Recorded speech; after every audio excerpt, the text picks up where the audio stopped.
Hey everyone, it's Ian for Bold Profits, and welcome to your weekly video. This week, I want to focus on something that I believe is going to be coming up in the news. Now that there haven't been many headlines recently about the usual things like interest rates or the trade war, things like that, where they're just trying to spread a bunch of fear about these things that are really starting to wear out. The market doesn't care as much about these things anymore when you hear about them, like any negatively perceived things. You don't see the market dropping all of a sudden anymore. And what I think is going to be next is this upcoming earnings season. So over the next couple of weeks, we're going to start to see companies report earnings. I believe it starts around the middle of October.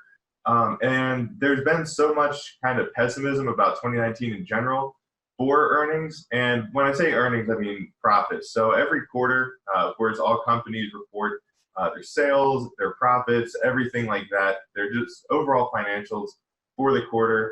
And this is looked at really, really closely by analysts, by the markets in general, and there's a lot of reporting on it. So this year, there's kind of been a step back taken. Earnings have been kind of flat overall, but there's been so much pessimism. You think that companies are losing money all the time.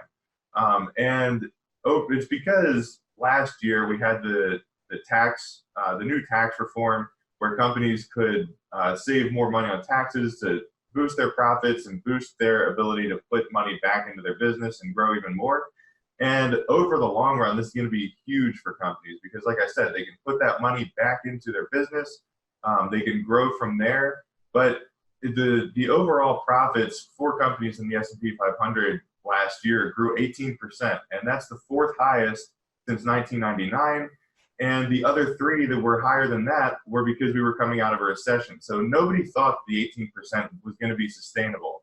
And when the tax plan was first announced, the S&P 500 just shot up. It went up 14% from September 2017 through January 2018. And since then, the past 20 months, the S&P 500 is only up about 3.5 to 4%, which is kind of ridiculous considering that these companies are still growing and still outpacing expectations. But that's what we've seen because there's so much fear overall in the market, and we're starting to see that, like I said, wear off. We're not seeing as many like sudden drops when Trump tweets or when some headline comes out about even impeachment isn't getting to the markets right now. But we believe that over the next couple of weeks, as earnings season comes closer, there's still going to be some kind of fear to attempt to, get people all worked up over this coming earnings season. And what usually happens is the market will price in whatever it thinks is going to happen over the next 12 to 18 months, which is why we saw that rally at the end of 2017 and early 2018, is because the market knew that that tax reform was going to be huge for companies. And so everybody bought into the market at once, and it's been flat since, but 4% in 20 months is really, really low. And it's not really factoring in that much growth for the future. But what usually happens around earnings is analysts curb their expectations. So actually 33 out of the past 34 quarters, that's happened. The first 2 months of the quarter, of this quarter, analysts have dropped their expectations for Q3 earnings by about 3%. And we're going to see that. I bet you we're going to see that in the headlines because every quarter it seems like they're reporting on that. They're like, oh, analysts are now more scared about this earnings season than they were before. And like I said, that's happened 33 out of the past 34 quarters. It's nothing unusual. It's the game that they play because they lower the bar, and then all these companies outperform expectations. This year, we've already seen 76% of the companies in the S&P 500 beat expectations for profits, and about 57 to 58% of them have beaten expectations for sales. And a lot of that has come from the growth kind of industries that we look at and we invest in, like communications, which includes internet companies, and then overall tech and healthcare, which is being overrun with innovative technology. These are the places to be. These are the ones that are outperforming expectations the most, especially with sales growth.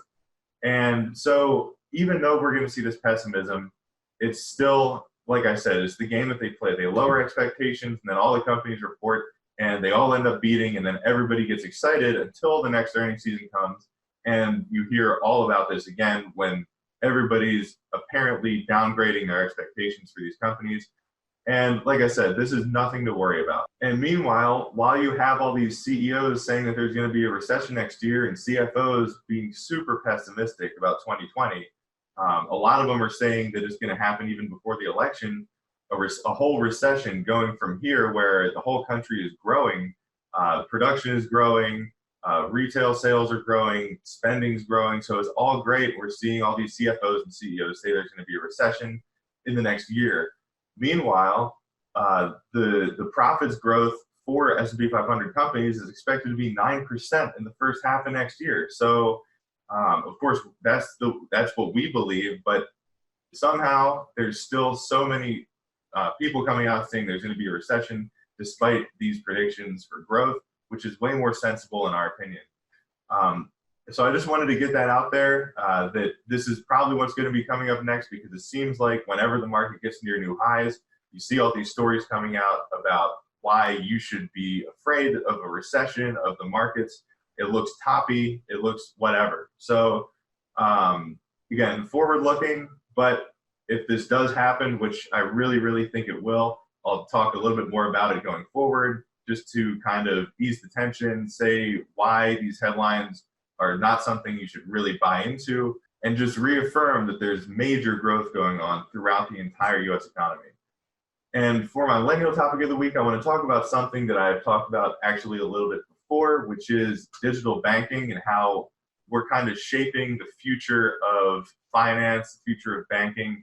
And it is shifting to digital only. And there have been some surveys taken recently, which is why I want to talk about this again, because all these stories have come out recently that are just really, really crazy. Nobody would have expected this 10 years ago. But now we're seeing over 72 million millennials in the US, which is almost all of us, use digital banking now. They use things like apps or websites or whatever, or even digital accounts like on Square. You can have, you can keep money in there, use it like a bank account, get a debit card, same thing with Venmo. So these are kind of where banking is going on these apps. And 72% of millennials, or 75% of millennials, say that this is kind of essential for banking. You need some digital interface. People don't want to go to the physical retail locations anymore, and they're really just tired overall of banking. We, of course, grew up during the financial crisis. This is when we tried to get jobs, when these banks really screwed everybody over.